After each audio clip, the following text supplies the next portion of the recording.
बात करते हैं कि कैसे तुलसी पूजन आने वाले इन 30 दिनों में खरमास में आप करेंगे। प्रिय दर्शकों, तो आप कुछ विचारते हैं।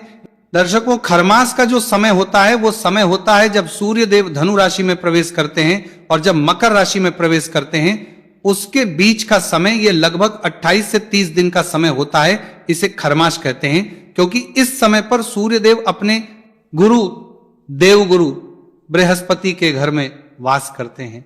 ये जो दिन होते हैं खरमास के, इनको कुछ कामों के लिए बड़ा ही अशुभ माना जाता है, जैसे कि शुभ मांगलिक कार्य, शादी, विवाह, मुंडन, गृह प्रवेश, नए घर के निर्माण के लिए नीम पूजन, ये जो है ना, ये कार्य इन दिनों में, अर्थात ये जो समय होता है खरमास का, इसमें पूर्ण रूप से प्रतिबंधित होते हैं। इन कार्यों को भूल के भी नहीं करना चाहिए, परंतु वही कुछ कार्य ऐसे होते हैं जो इस खरमास में ही बहुत अधिक फलदायी होते हैं। उन्हीं में से कार्य एक है भगवान का नाम जप, उन्हीं में से एक है दान पुण्य ब्राह्मण पूजा।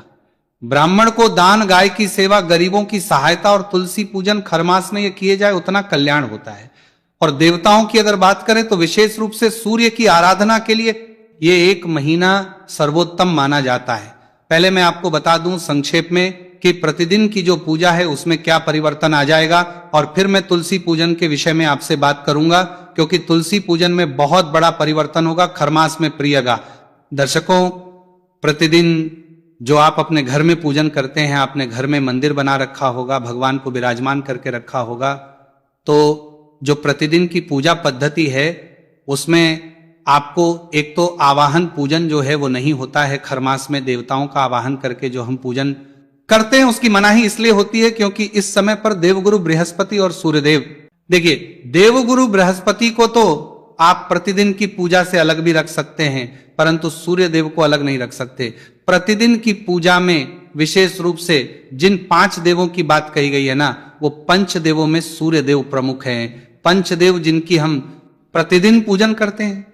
शास्त्रों में कहा गया है कि प्रतिदिन बाकी किसी की पूजा करें या ना करें, पंचदेव पूजन अवश्य करना चाहिए। तो ये जो पंचदेव हैं इनकी शुरुआत सूर्यदेव से ही होती है।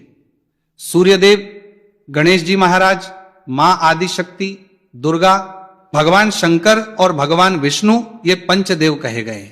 अब इन पंचदेव में से जो एक देवता हैं सूर्य देव, वो उपलब्ध नहीं होंगे आपकी पूजा को स्वीकार करने के लिए, इसीलिए आपको आवाहन पूजन आदि नहीं करना चाहिए। यही कारण है कि शुभ मांगलिक कार्य जो मनाई होती है ना खरवास में, वो भी इसीलिए क्योंकि जब भी आप शुभ मांगलिक कार्य करते हैं तो उसमें देवताओं का आवाहन किया जाता है, उनको विराजमान कराया जाता है, बिठाया जाता है और फिर उनका पूजन किया जाता है। इसी कारण से इस समय को इस कार्य के लिए अशुभ माना गया था है, और इसीलिए ये शुभ मांगलिक कार्य नहीं होते। यही ध्यान आपको प्रतिदिन की पूजा में भी देना है। सूर्य की आराधना अगर करनी है तो जल दीजिए, जितना आप जल अर्पित करेंगे उत्तम है। आप उनके मंत्रों का जाप कीजिए, जितना आप मंत्र जप करेंगे उतना उत्तम है। जो सूर्य को जल देंगे आप, उस जल में जो लोटा होगा उस लोटे में थोड़ी सी रोली डाल लीजिएगा। लाल रंग का यदि पुष्प आपके पास हो तो लाल रंग का कोई फूल उसमें डाल लीजिएगा।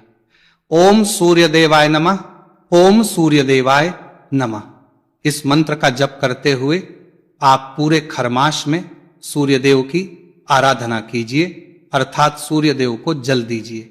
यही सूर्य की से बड़ी उपासना है खरमास में। सूर्य को जल देना, मंत्र का जाप और जल में जो वस्तुएं डालनी है वो मैंने आपको बता दी। इस पूजा के लाभ अनेक हैं। सूर्य जो है इन ग्रहों के राजा हैं।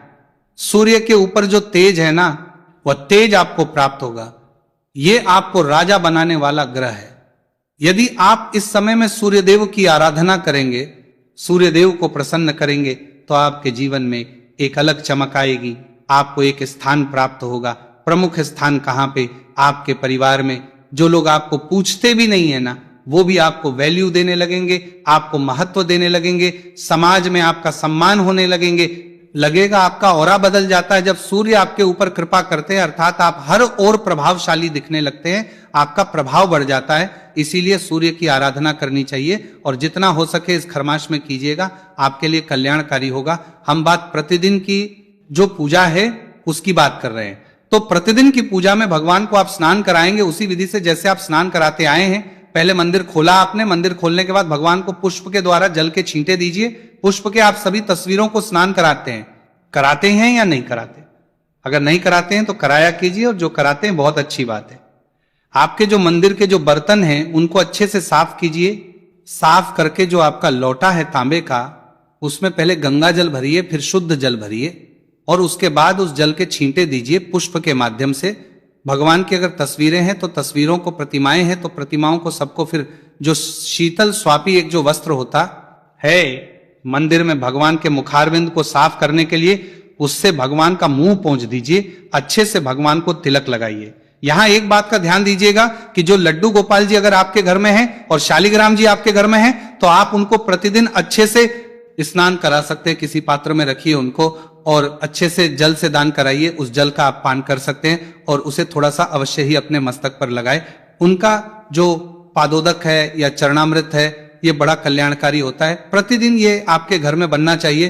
पूरा परिवार अगर इसका पान करे थोड़ा थोड़ा तो बहुत कल्याणकारी है। आपको अवश्य पीना चाहिए और थोड़ा अपने मस्तक पर भी अवश्य ही लगाना चाहिए। अगर आपके घर में लड्डू गोपाल जी हैं, शालिग्राम जी हैं, तो उनको स्नान करा के, उनको जब आप स्नान करा रहे तो आप शंख से, यूं तो मार्ग में बहुत अधिक कल्याणकारी था वो, लेकिन ये कुछ चीजें ऐसी होती हैं जो 12 महीने बड़ी प्रभावशाली होती है भगवान को। जब भी भगवान विष्णु को अर्घ्य दे, स्नान कराए, शंख के माध्यम से कराए, तो वो अधिक पुण्यदायी कहा गया है। और अगर आप करा सके तो बड़ा अच्छा है, आप कराइएगा। अन्यथा जैसे भी आपको जल से स्नान कराना है वैसे स्नान कराइए, अच्छे से पोंछ दीजिए। आप भगवान को तिलक लगाएंगे, ध्यान दीजिएगा कि सभी भगवानों को आप चंदन से तिलक लगा सकते हैं, चंदन से लगा सकते हैं, लेकिन जो देवियां हैं उन्हें चंदन से नहीं लगाना चाहिए। उन्हें रोली, कुमकुम आदि से तिलक लगाना है। रोली, कुमकुम आदि का ही तिलक आपको सभी देवियों को लगाना है। चाहे माता पार्वती की आपका प्रतिमा है, चाहे मां शेरों वाली की है, दुर्गा माता, मां लक्ष्मी, जो भी देवी स्वरूप आपके मंदिर में है, उन सभी को तिलक लगाएंगे आप। रोली कुमकुम का, चंदन नहीं लगाना। देवताओं को आप रोली कुमकुम का तिलक लगा सकते हैं, चंदन भी लगा सकते हैं। भगवान शंकर को रोली कुमकुम नहीं, केवल चंदन ही प्रिय है, इसीलिए उनको केवल चंदन का तिलक लगाइएगा। चंदन में भी कौन सा? पिछले माह में भी महिमा आई थी। अध्याय आपने सुना होगा मार्ग महत्व में, जो भगवान नारायण ने स्वयं कहा था। इसलिए आपको सदा कहता हूं कि आप चैनल पे जुड़े हैं तो महत्व में सुना कीजिए, क्योंकि मैं जो महत्व में यहां सुनाता हूं ना, वो पुराणों में वर्णित होते हैं। वहां से आपको प्रतिदिन की पूजा पाठ से संबंधित अनेक जानकारियां भगवान के माध्यम से प्राप्त होती है। तो अभी पौष माह में आरंभ हो गया है, चैनल पर उसको अवश्य श्रवण कीजिए। हम अपने चैनल पर जो सुनाते हैं वो ऐसा नहीं कि 4 कथाएं जोड़ के और कह दिया, जो पुराणों में वर्णित है, जो लिखा हुआ है वो सुनाते हैं। क्योंकि आप में से हमारे जो पुराने दर्शक हैं वो जानते होंगे कि हमारी 4 पीढ़ियां इसी पांडित कर्म में बीती है। तो हमारे पास सैकड़ों साल पुरानी पुस्तकें, पुराण उपलब्ध है। तो चैनल के साथ जुड़ जाइए अगर नए हैं तो, और अवश्य सुना कीजिए प्रतिदिन। इससे पुण्य तो मिलता ही है, आपकी जानकारियों का बड़ा वर्धन होता है। जिन्होंने मातम्य सुना होगा उनको अधिक सुनने की और जानने की आवश्यकता नहीं होती कि कैसे आपको डेली की पूजा करनी है, क्योंकि सब वर्णन तो मातम्य में ही आ जाता है। तो प्रिय दर्शकों, आपको चंदन लगाना है, गोपी चंदन। गोपी चंदन सर्वोत्तम बताया गया है शास्त्रों में। भगवान को गोपी चंदन लगाइए, द्वारका की मिट्टी से बना होता है। तो यहां पे एक बात क्लियर की मैंने कि चंदन लगाना है। भगवान जो भी है उनको, देवी स्वरूप जो है उनको रोली कुंभ कुंभ ही लगाना है, चंदन नहीं। और भगवान शंकर को रोली कुंभ कुंभ नहीं, केवल चंदन लगाना है। इस बात का आप ध्यान रखिएगा। उसके बाद पुष्प अगर आपके पास है तो भगवान को पुष्प अर्पित कीजिए, माला है तो माला पहनाइए। शालिग्राम जी है या लड्डू गोपाल जी हैं, अगर संभव है तो प्रतिदिन एक तुलसी का पत्ता अवश्य अर्पित कीजिए। उनको एक तुलसी का पत्ता जरूर चढ़ाइए उनको। और उसके बाद आप भगवान की आरती कीजिए। प्रश्न उठता है कि पंडित जी आरती कौन सी करनी चाहिए? देखिए, प्रति जब आप आरती करते हैं भगवान की, तो आपके मंदिर में तो अनेकों देवी देवता हो सकते हैं। भगवान शंकर भी होंगे, भगवान विष्णु भी होंगे, हनुमान जी भी हो सकते हैं, माता रानी भी हो सकती है, लड्डू गोपाल जी भी हो सकते हैं, शालिग्राम जी भी हो सकते हैं, अन्य देवी देवता भी हो सकते हैं। इसीलिए आपको आरती करनी चाहिए।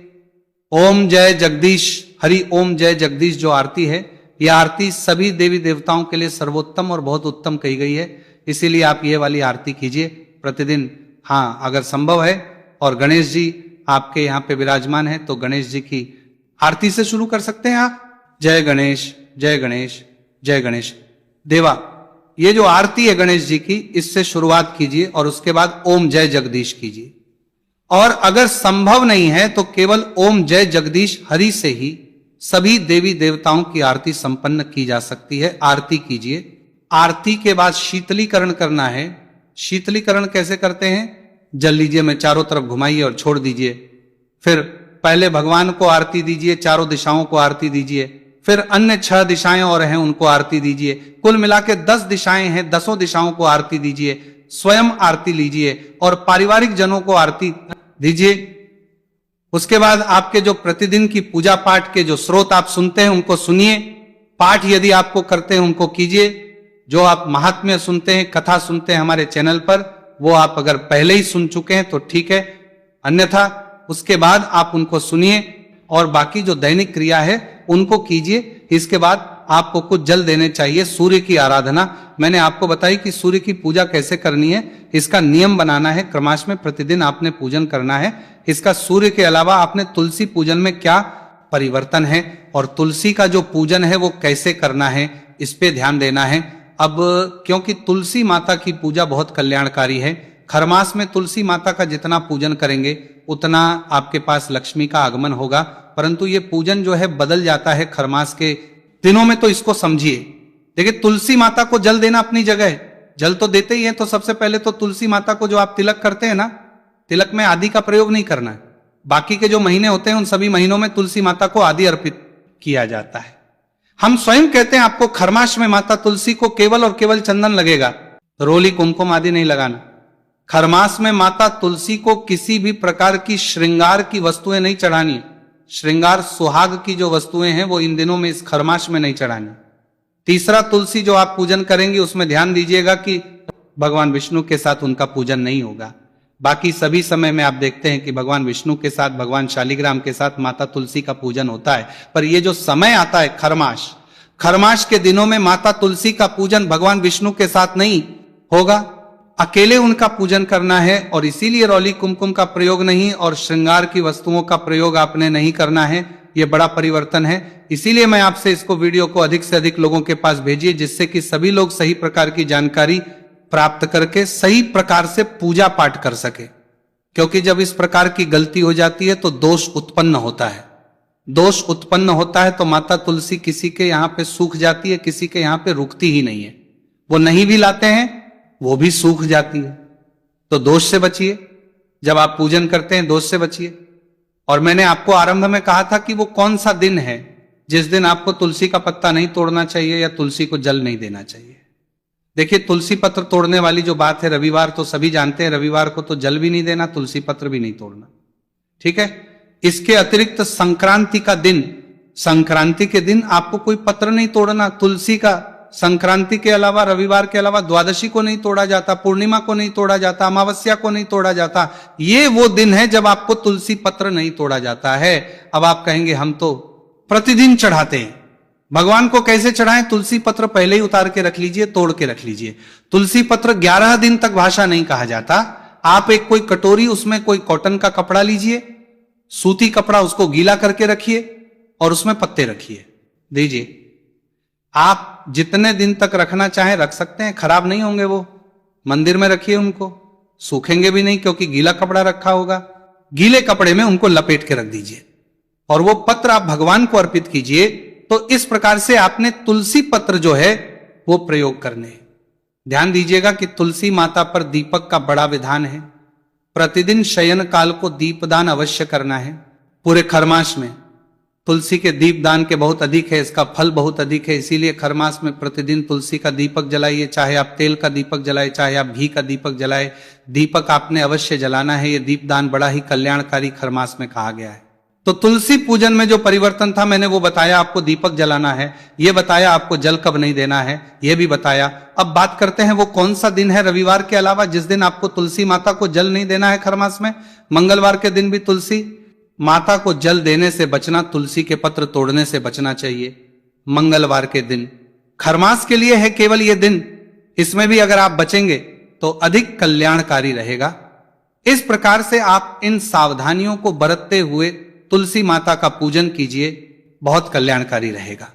प्रिय दर्शकों, खरमास में तुलसी माता का पूजन बहुत अधिक पुण्यदायी है, पर परिवर्तनों के साथ जो परिवर्तन मैंने बताए हैं उनका पालन आपने अवश्य करना है, गलतियां नहीं करनी है, इसका ध्यान दीजिएगा और जितना हो सके पुण्य कमाइए। क्योंकि जो खरमास आ रहा है ना, कि केवल और केवल आपको पुण्य देने के लिए आ रहा है, आपके दिनों को संवारने के लिए आ रहा है, शुभ मांगलिक कार्य नहीं ही, परंतु भगवान की आराधना के जो पूजन है, अर्थात जो प्रतिदिन की भगवान की पूजा है, मंत्र जाप है, दान पुण्य के कार्य है, यात्राएं हैं, गंगा स्नान है, पवित्र नदियों का स्नान है, ये खूब होगा। तो इन बातों का ध्यान दीजिएगा। बात करते हैं कि ये खरमास है, कब से कब तक और कब ये तुलसी पूजन का नियम लागू रहेगा, कैसे प्रतिदिन की पूजा कब से कब तक ये बदली रहेगी। तो प्रिय दर्शकों, इस वर्ष 2025 में खरमास की शुरुआत हो रही है 16 दिसंबर से। 16 दिसंबर को खरमास लग रहा है और ये 14 जनवरी तक रहेगा। 14 जनवरी को जब मकर संक्रांति आएगी तो खरमास समाप्त होगा। तो 16 दिसंबर से और 14 जनवरी तक इन नियमों का ध्यान रखें और तुलसी पूजन करें, खूब पुण्य अर्जित करें। बाकी प्रतिदिन की पूजा पाठ करें, खूब पुण्य अर्जित करें। अगर नियम बना सकते हैं तो पूरे खरमास में प्रतिदिन ब्राह्मण को भोजन कराने का नियम बनाएं, उसका पुण्य भी बहुत अधिक कहा गया है। अन्यथा जितना हो सके दान पुण्य करें, कल्याणकारी है। कुछ और रह गया हो, कुछ पूछना चाहते हो तो कमेंट बॉक्स में पूछ लीजिएगा, क्या करना है खरमास में, क्या नहीं करना है। इसका वीडियो मैं पहले ही अपलोड कर चुका हूं, तो उसको अवश्य देख लीजिएगा। हरे कृष्ण।